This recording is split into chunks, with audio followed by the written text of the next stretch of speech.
Bonsoir, bonjour, que le Seigneur vous bénisse, que le Seigneur puisse visiter votre famille en ce moment. Nous venons de passer les fêtes de Pâques. J'espère que vous avez bien fêté. Bonne fête de Pâques à tous encore une fois.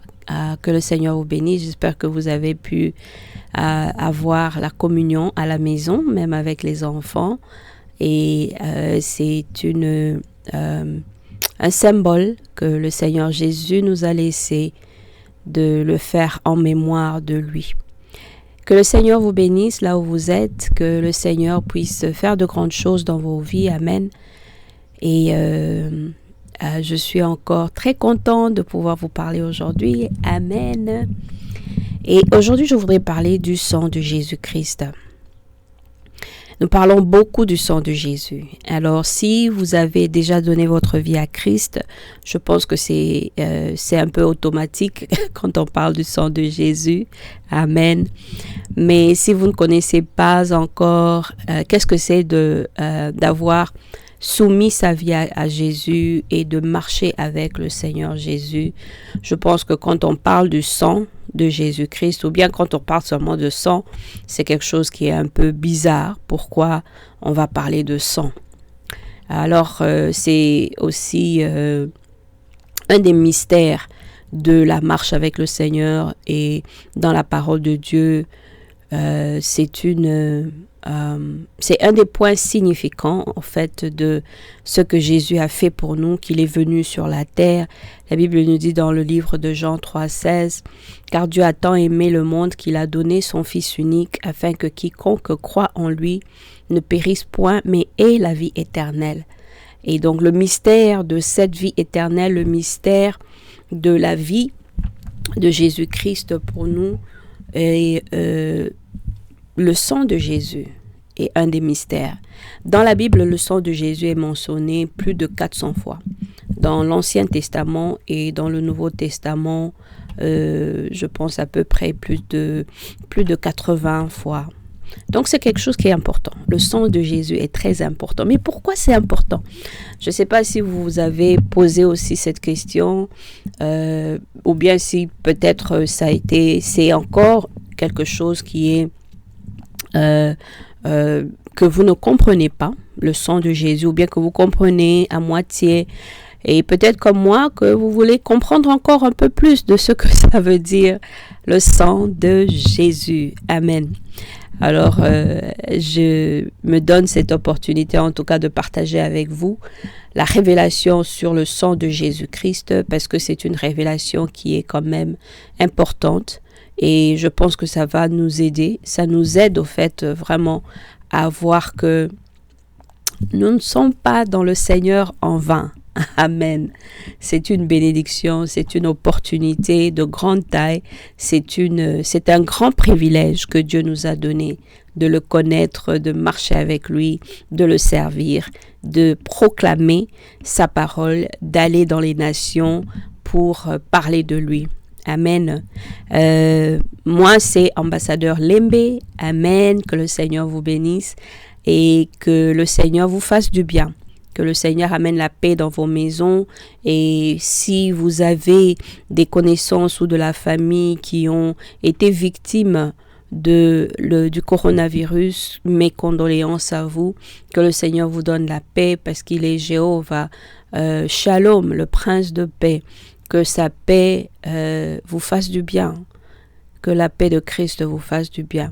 Mais ce sont des moments que nous traversons qui sont vraiment des moments de prière, des moments de jeûne, de prière, de consécration, de lire la parole de Dieu, d'entrer en profondeur dans sa marche avec le Seigneur. Ça devient de plus important pour nous de faire une évaluation de qui nous sommes dans le Seigneur.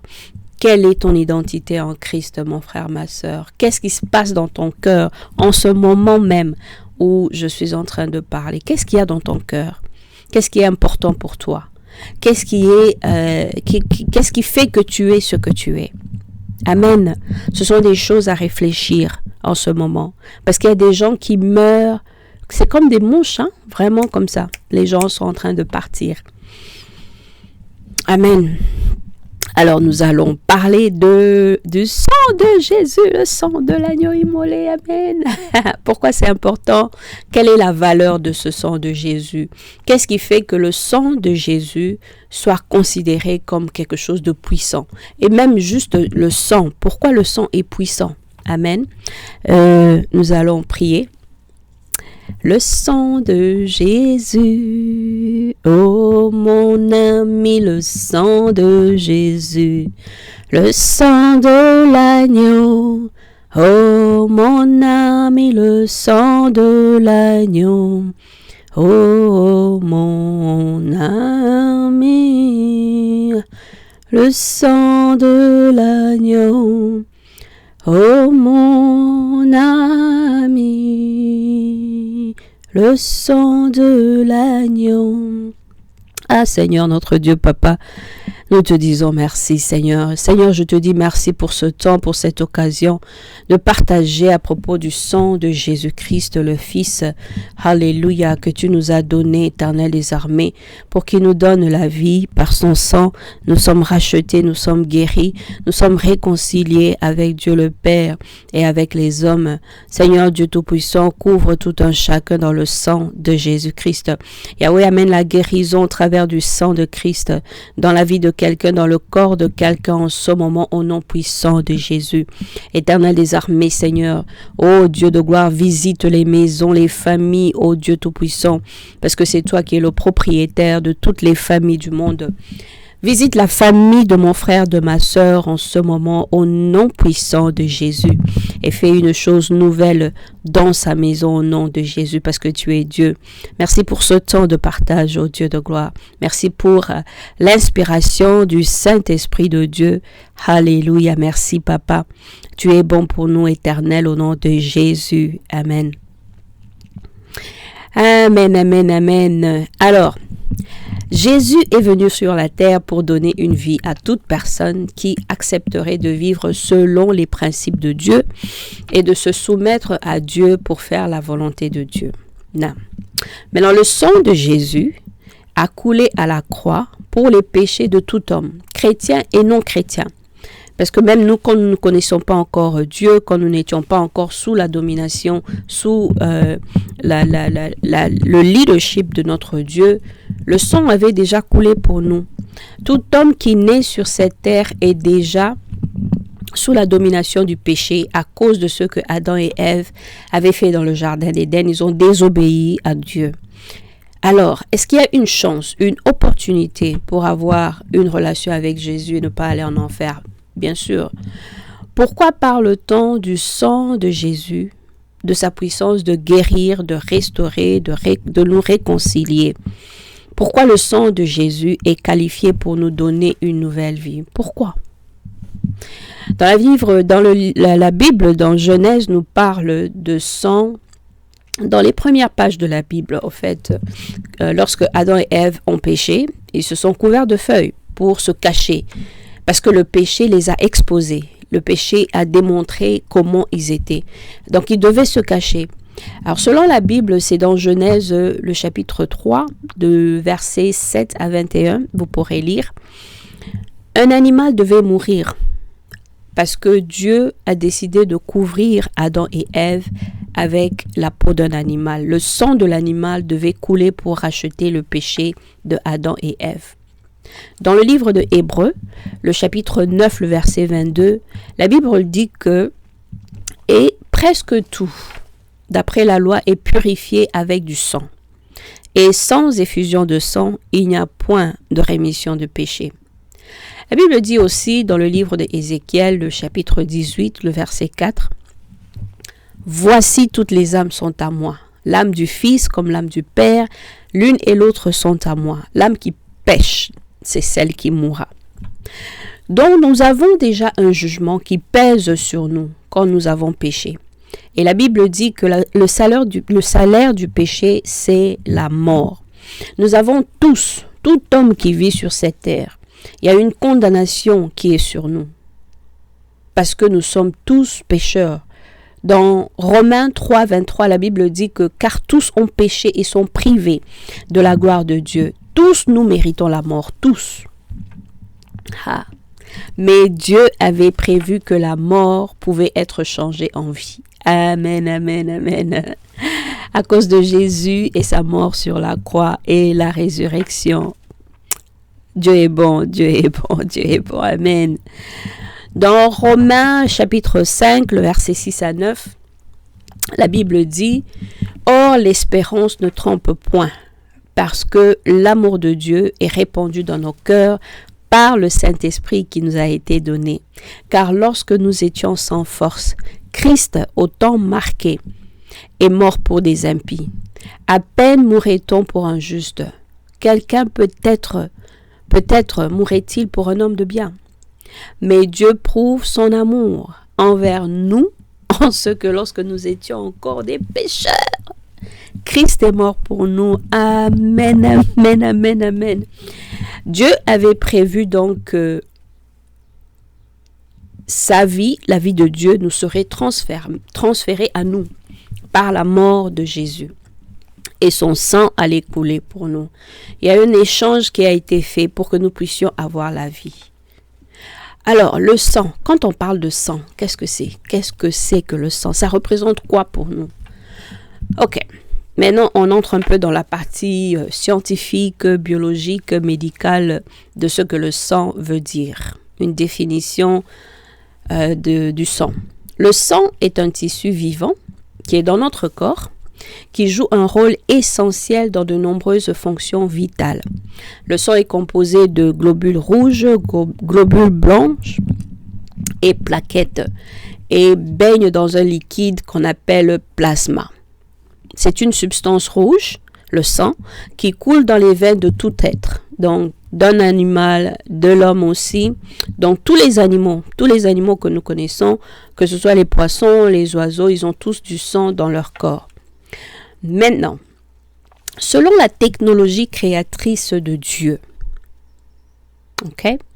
le sang, c'est le liquide rouge qui pompe dans notre cœur pour activer et le faire fonctionner et faire fonctionner notre corps pour que nous puissions vivre.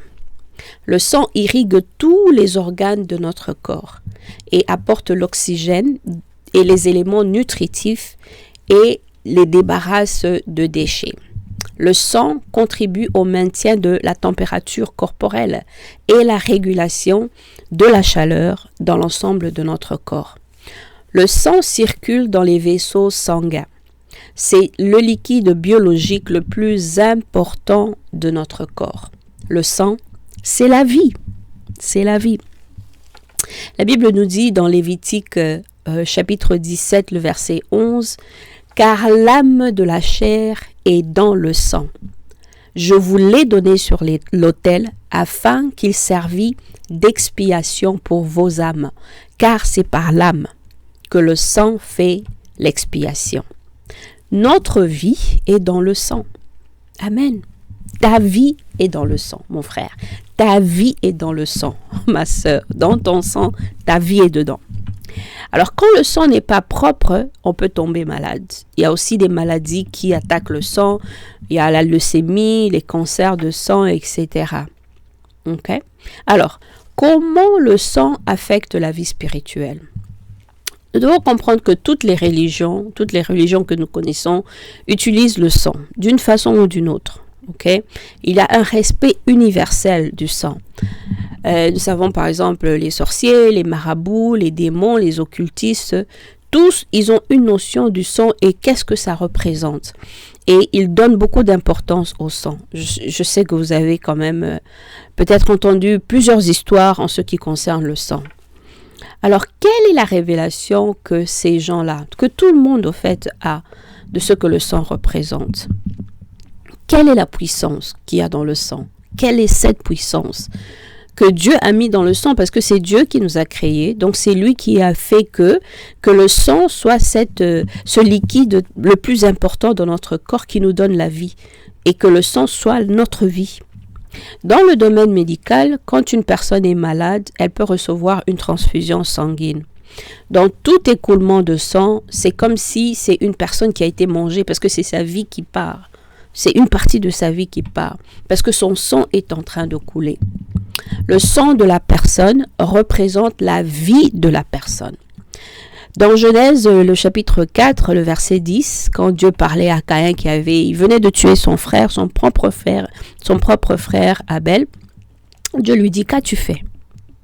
La voix de ton frère crie de la terre jusqu'à moi.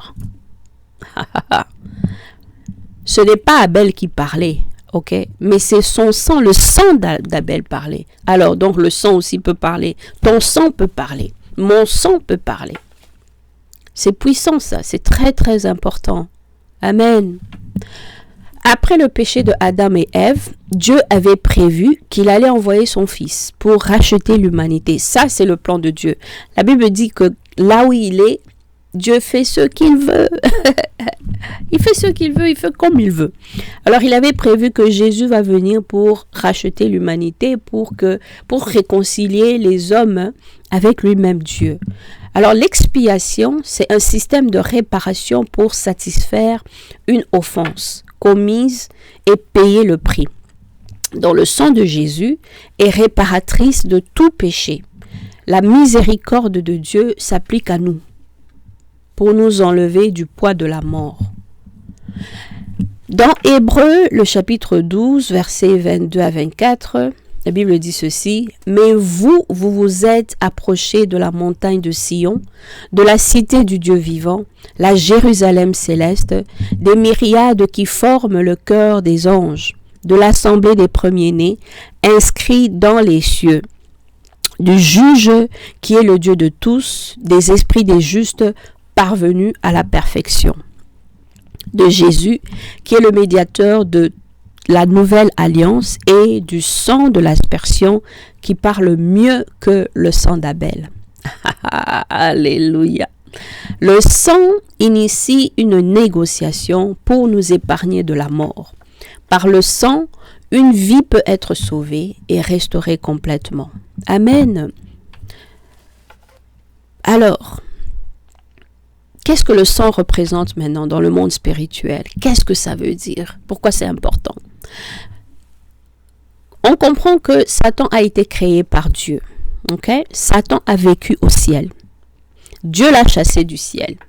Quand Satan s'est révolté et il a comploté un coup d'État contre Dieu parce qu'il voulait devenir comme Dieu. Alors si vous voulez lire l'histoire dans Ézéchiel 28 et aussi dans Ésaïe 14. Donc Satan connaît la valeur du sang.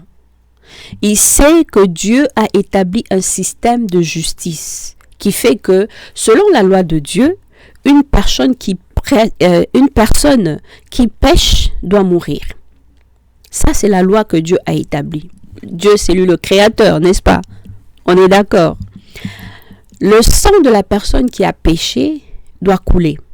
Alors, quand je pêche, cette loi que Dieu a établie est derrière toi et derrière moi pour te condamner à mourir, pour me condamner aussi à mourir. Amen. Alors, beaucoup de religions manipulent les lois de Dieu pour exercer leur pouvoir sur la terre et assujettir les hommes à leur propre gré. Amen. Le sang de la vengeance aussi est important pour calmer les ennemis et les rivaux. Je suis sûre que vous avez déjà entendu des histoires sur ce genre de choses. Il y a aussi, le sang est utilisé dans les guerres, dans les réclamations familiales, dans les réclamations ancestrales, aussi tribales, aussi dans les guerres de clans et toutes ces choses que les hommes font pour se venger. Alors, nous devons savoir qu'il y a différents niveaux de considération du sang d'un individu. L'évaluation se fait selon la situation, selon les circonstances.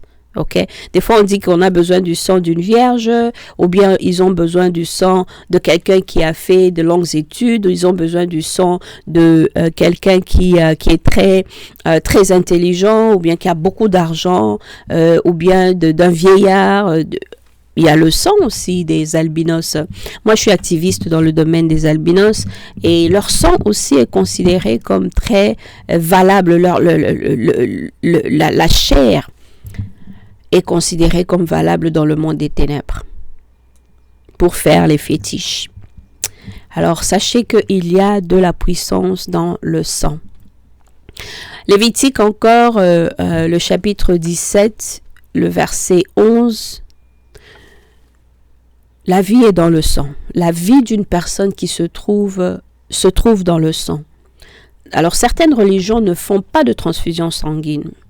Peut-être que vous êtes au courant de ces religions-là qui ne pratiquent pas médicalement. Ils ne sont pas pour qu'on fasse une transfusion dans leur corps. Parce que pour eux, c'est un concept. Ils considèrent que le concept, quand on fait la transfusion de sang, c'est-à-dire qu'on leur donne la vie d'une autre personne. Et donc, ils ne le font pas. Ils préfèrent mourir que de recevoir la vie, le sang de quelqu'un. Alors, ce que nous savons, c'est que Satan, la Bible dit que c'est lui l'accusateur des frères. Alors, des fois, il nous rappelle nos péchés. Il nous rappelle comment nous avons vécu dans l'iniquité. Il nous rappelle toutes les mauvaises choses qu'on a fait par le péché, par le passé, et toutes les mauvaises choses, quand on fait quelque chose maintenant de pas bien, Satan, il nous rappelle, tout le temps, il a son doigt comme ça en train de nous accuser. Maintenant, quand on connaît le Seigneur et qu'on marche déjà avec Dieu, Satan n'a pas d'autorité sur nous. Zéro. Aucune autorité sur nous. Parce qu'on a un reçu, on a un papier qu'on peut montrer à Satan. On peut montrer un papier à Satan. Et ça, c'est mon reçu de l'expiation des péchés que Jésus a déjà tout payé. Amen. Et qu'on n'a plus rien à démontrer à Satan. Amen. On peut dire à Satan, écoute, laisse-moi. Sors de mon chemin. Écarte-toi de mon chemin. Regarde ce que Jésus a fait pour moi. Le prix a déjà été payé. Je suis libre en Jésus. Amen, amen. Je ne suis plus dans la captivité à cause de ce que Jésus a fait pour moi. La croix. Amen, amen. Gloire à Jésus. Alors, pourquoi c'est Jésus qui est qualifié? Pourquoi son sang peut nous sauver? Dans la loi juive, une fois par an, le sacrifice devait être présenté devant Dieu. Ça, c'est avec les enfants d'Israël. Le sacrifice est présenté dans le lieu très saint pour l'expiation des péchés de tous les enfants d'Israël. Et c'est une...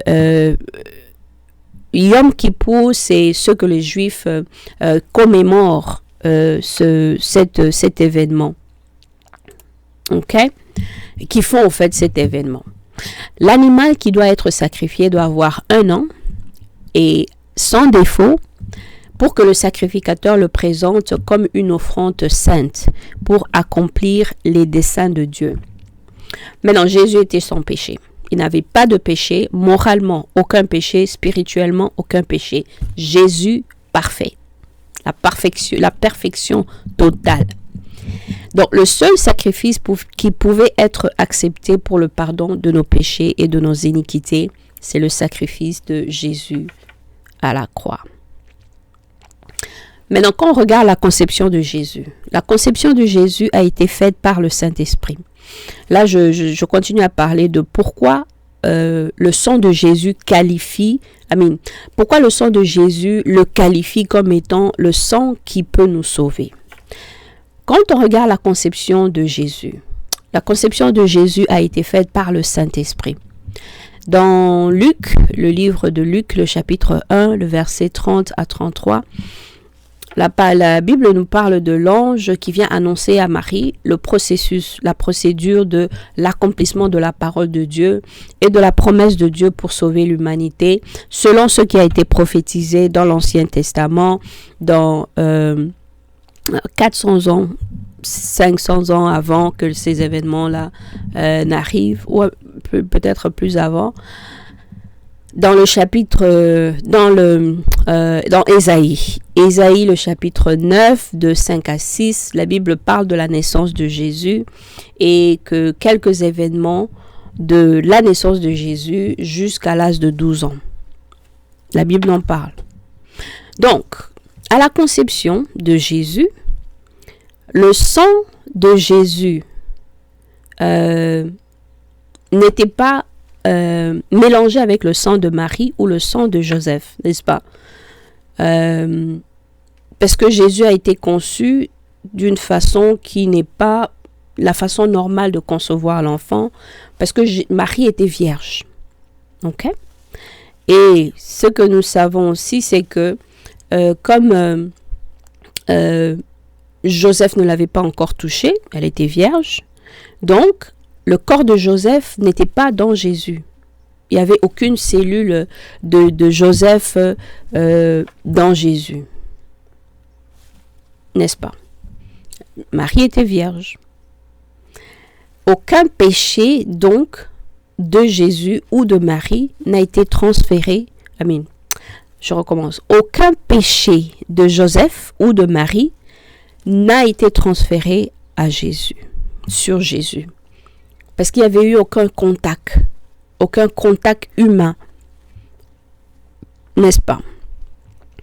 Donc, seul le Saint-Esprit avait eu un contact surnaturel sur Marie en la couvrant pour qu'elle puisse avoir la grossesse. Amen. N'est-ce pas?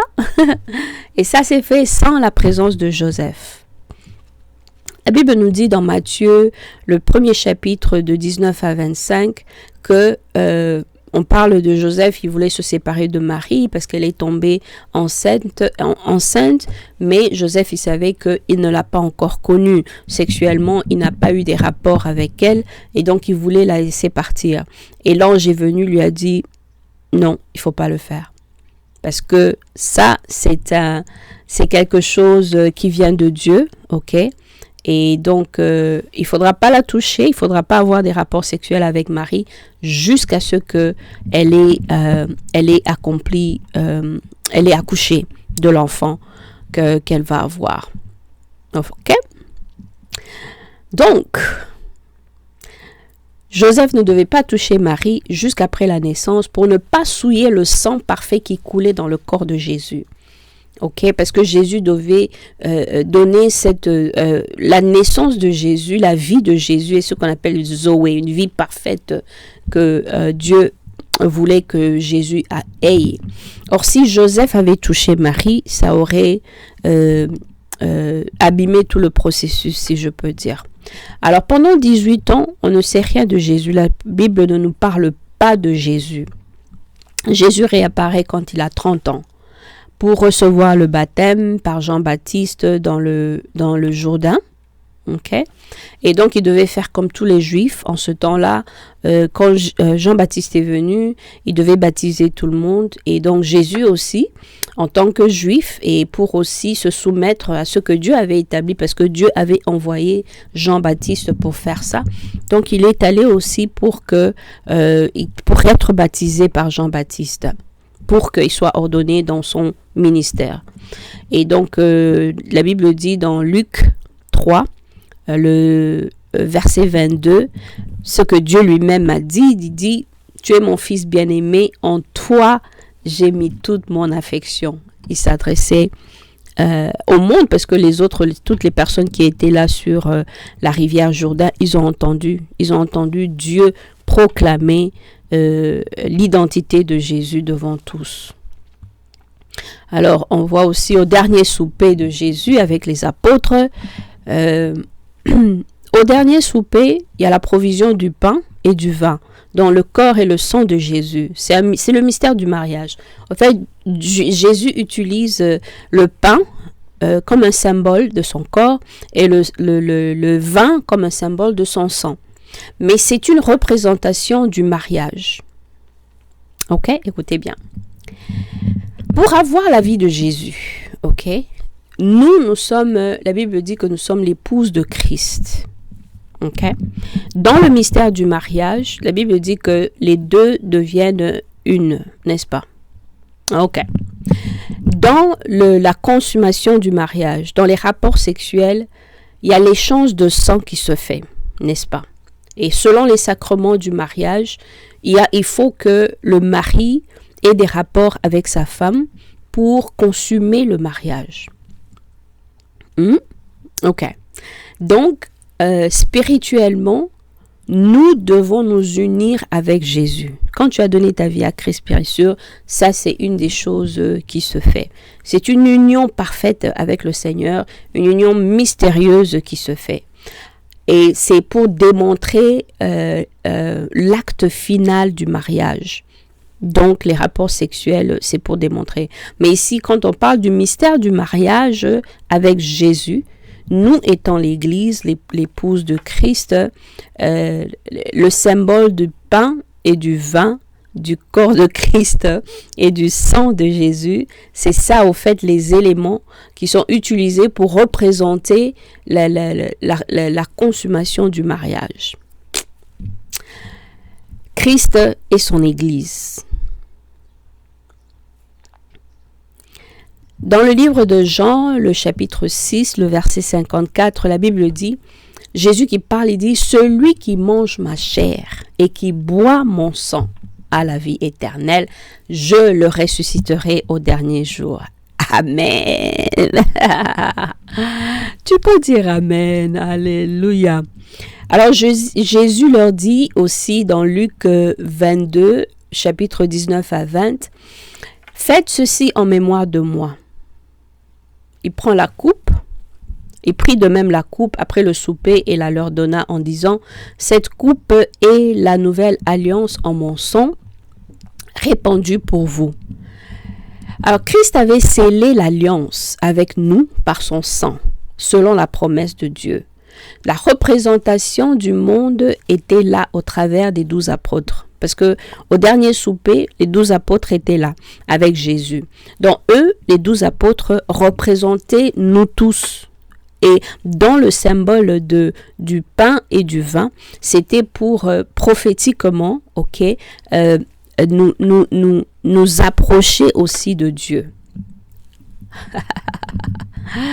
Ok, prophétiquement, 12, ça symbolise quoi? Ça symbolise la perfection, la totalité, l'achèvement, l'indépendance, le gouvernement. Donc, ça nous représente, nous, le peuple.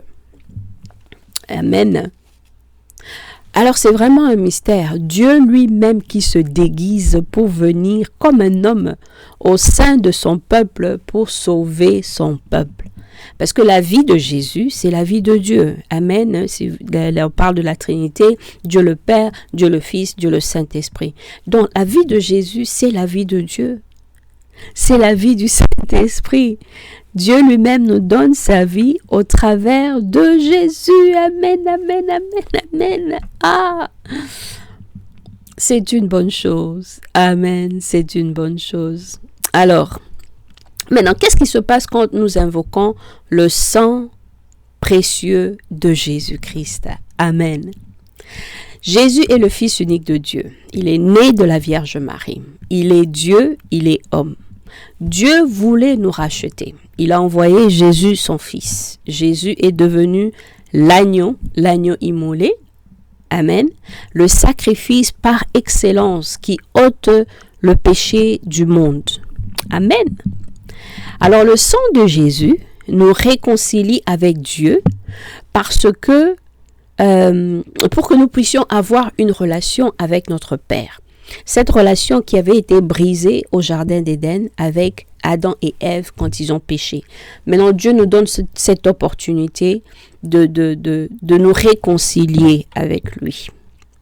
Alors, quand nous prions le sang de Jésus, j'invoque le sang de l'agneau immolé, j'applique le sang de Jésus, que ton sang me couvre, que ton sang me guérisse, me lave, me purifie. Ce que nous faisons, nous rappelons à Satan que le prix a été payé pour nous et que notre vie est entre les mains de Dieu. Amen. Oh, c'est bon ça. Et que Satan lui-même, il a participé à notre libération pour nous sortir de la captivité. Alléluia. Quand nous prenons donc la communion, selon ce que Christ a dit de le faire en mémoire de lui, nous relatons la révélation reçue de Dieu pour dire à Dieu que c'est lui qui est notre maître, que nous sommes soumis à lui, que nous lui appartenons et que le sang est un héritage pour nous. Pour toute maladie, nous recevons la guérison au nom de Jésus. Alors si tu es malade là où tu te trouves, reçois la guérison au nom de Jésus par le sang de Jésus. Alléluia, par le Saint-Esprit. Par le sang de Jésus, les croyants sont rachetés, sont pardonnés, sont justifiés, sont sanctifiés et ont accès à Dieu le Créateur. Amen. Tout ça, c'est par la foi. Nous croyons que la substance de Jésus, du sang de Jésus, est une procédure spirituelle. Amen. Qui traverse nos os, nos reins, nos cœurs pour purifier notre conscience. Alléluia. Gloire à Jésus. Amen, amen. La communion, quand nous faisons la communion, j'espère que vous faites la communion régulièrement ou bien que vous essayez en tout cas avec le Saint-Esprit d'être en accord avec le Saint-Esprit pour le faire en tout cas le plus de fois possible que vous pouvez le faire. Il ne faut pas considérer la communion comme juste un rituel, automatique et puis on fait ça et puis c'est tout. Prenez cela au sérieux.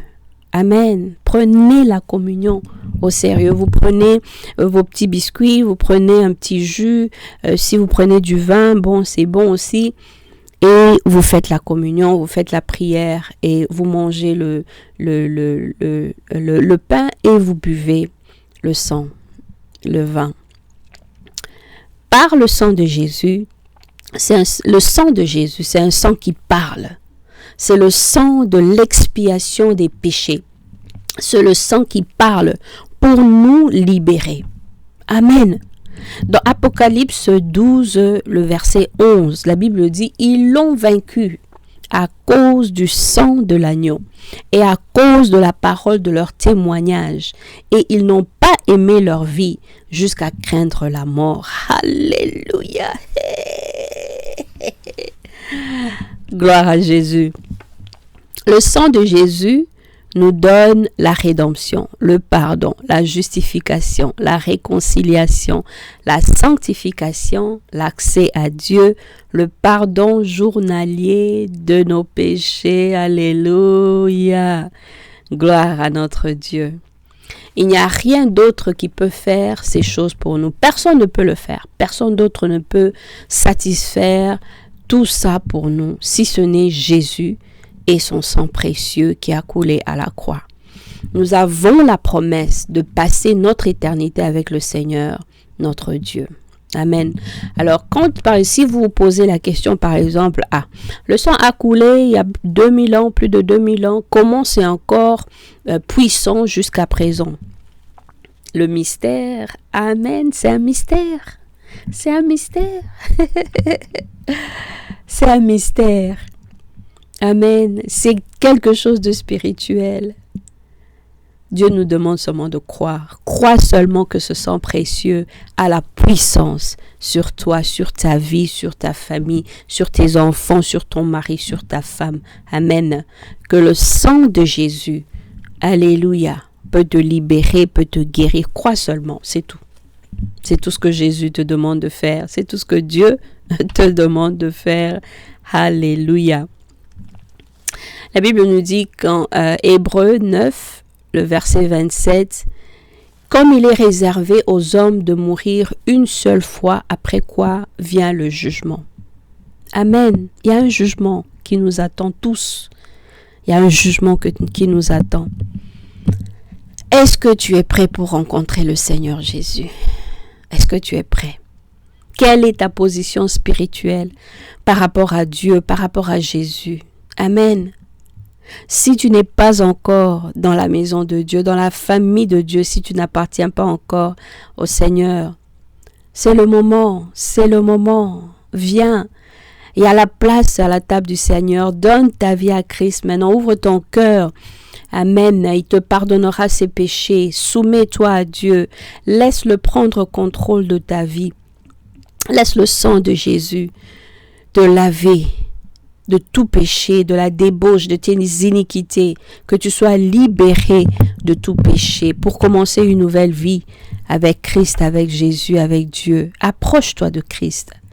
Viens mon frère, viens ma sœur, prends ta vie au sérieux. Amen. Dieu a la réponse à tous tes problèmes. Jésus, il est le chemin, la vérité et la vie. Amen. Que Dieu vous bénisse, mon frère, ma sœur, que le Seigneur te bénisse. Ce sont des moments de... rapproche-toi de Dieu. Si tu connais le Seigneur,